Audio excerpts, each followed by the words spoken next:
మాటలు చిన్నవి కానీ అవి గుండెల్లో గుచ్చుతాయి. కొన్ని మాటలు చిన్నవే, వాటిని చెప్పిన వాళ్ళు మర్చిపోతారు, కానీ వినిన మనసు ఎప్పటికీ మరిచిపోదు. ఒక్క మాటతో నవ్వు ఆగిపోతుంది, ఒక్క మాటతో హృదయం పగులుతుంది. అందుకే మాటలు జాగ్రత్తగా చెప్పాలి. గాయం కత్తితో కాదు, ఎవరో చెప్పిన మాటతో పడింది. అందుకే అది కనిపించదు, కానీ బాధిస్తుంది.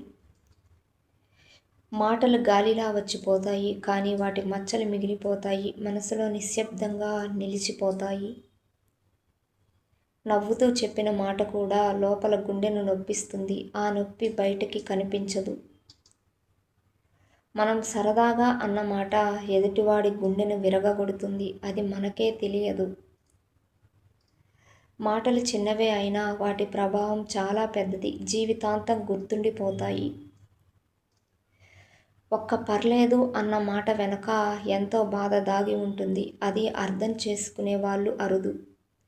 చెప్పినవాడు మర్చిపోతాడు, విన్నవాడు మౌనం అవుతాడు, బాధ మాత్రం మిగిలిపోతుంది. మాటలు మనసును తాకుతాయి, కొన్నిసార్లు గాయపరుస్తాయి, కొన్నిసార్లు విరగగొడతాయి.